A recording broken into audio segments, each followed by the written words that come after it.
We're going to do a test with the cameras and recorders to get a better idea of what all this audio is that we're getting, particularly the stomping and running audio. Okay, we're back out here. It's been raining for the last 2 weeks. I haven't worked at all, and I came out here to do this before and we didn't get anything. So the kangaroos move to different areas when it's about to flood, and they know. Anyway, we're going to try again. There's the Moultrie. He's facing up the track, and there's our audio recorder. So I'm going to walk past it, jog past it, and run past it, and we'll also use that as a reference, and then we'll move down to the valley.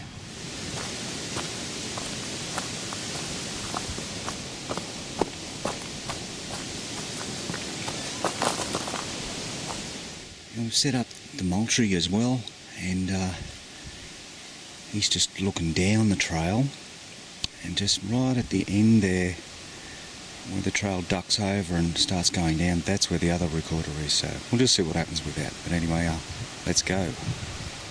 I also did another test down the road where there wasn't any wind and where there were plenty of leaves and sticks, and got some interesting results. Now I have to mention that everything you see and hear on this channel is enhanced to some degree. Why? So you don't have to put on headphones. And as for the video, it always seems to be washed out, so I do add contrast, and I have no problem admitting that. Now one thing, nothing is faked on here, just enhanced. Now this has ended up being a problem because we can't tell how far away from the microphone the subject is. And I've been enhancing the audio willy-nilly depending on the file. So I've made sure in my walking, jogging, running audio that I've stepped as close as possible to the recorder so we have a definite distance to work off, and we've already found a couple of interesting things. My jogging audio sounds exactly like the 3 pieces of audio from the last video. The piece of audio where the rock gets knocked off is almost identical to my jogging audio, and we know it's very close to the recorder. Let's have a look at the 2 pieces. This is me jogging with the audio from the recorder unenhanced.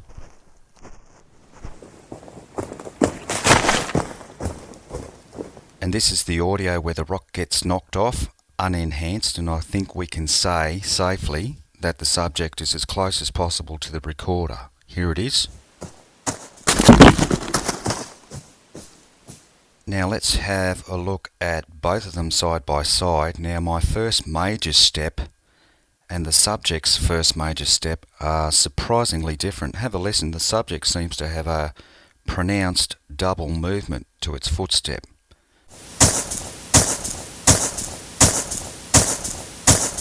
Have a listen to the 2 of them. They both are with equal enhancement.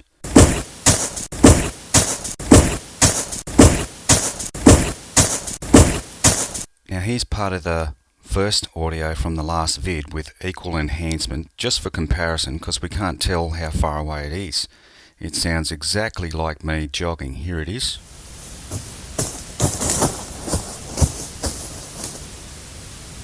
So really, after all that, all we can really tell from the audio where the rock gets knocked off is that whatever it is lighter than me, and it sounds like it's jogging. And I'm pretty happy with that because now we know, and now we have a benchmark. Now for the kangaroo tests. Well, we got multiple activations on the trail camera, but it was so windy we only managed to get 1 decent recording. Here it is. And here's me walking. And let's hear both with equal enhancement.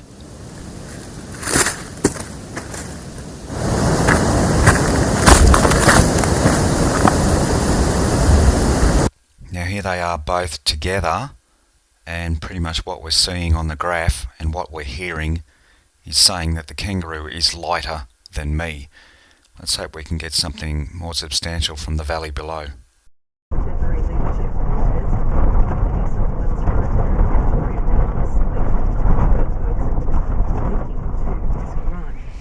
Okay, we're back out here where we got all that audio. I think you guys can recognise the territory. This is where I heard the wood knock as well. So we're actually right in the exact same spot. I had the recorder just down here before, and there's the bananas still in the tree.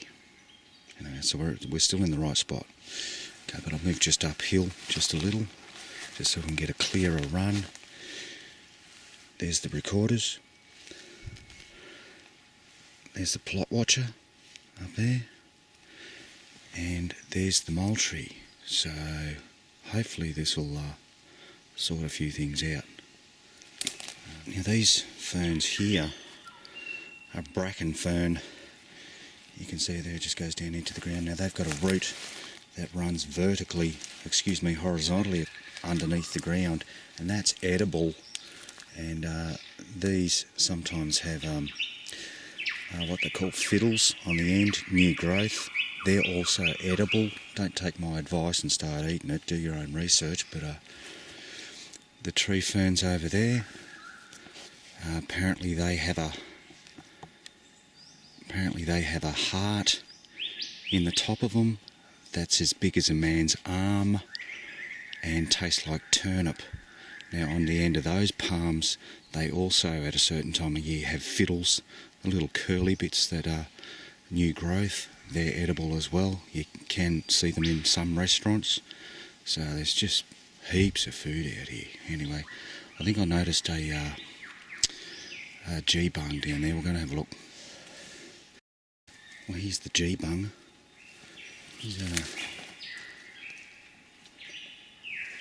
They have tiny marble-sized greeny brown fruit, obviously when they're fruiting, and they're edible as well. So there's food here everywhere.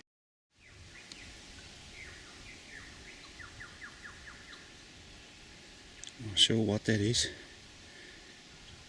I know it's an owl, but what sort, I don't know. Here's a beauty.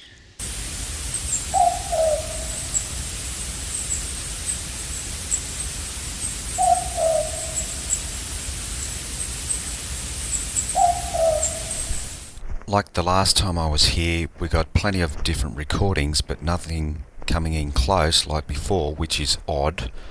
The only activation on the trail cam was myself collecting the gear on the last day, and the plot watcher picked up one wallaby in the entire week passing nearby, and we got the audio from that. Here it is.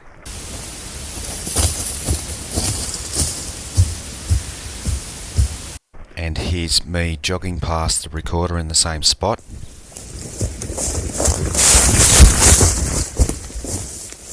So I have to admit that it sounds like me jogging.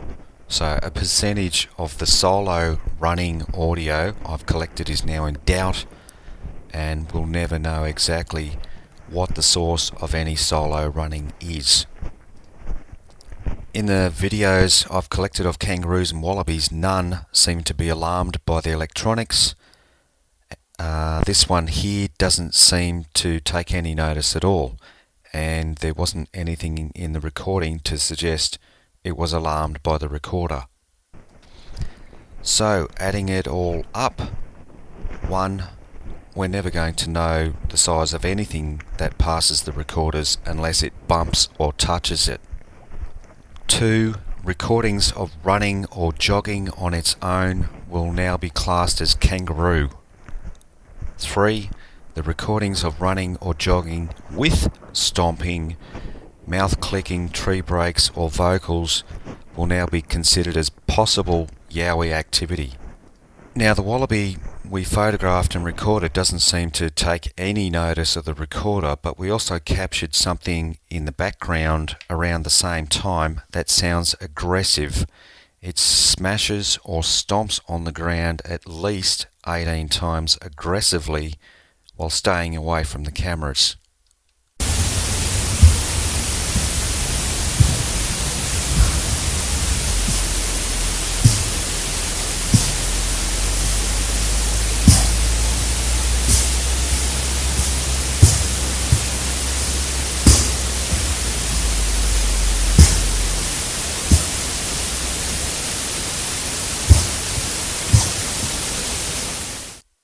Now, I'm quite careful not to call everything a yowie because the odds would say that not everything is a yowie.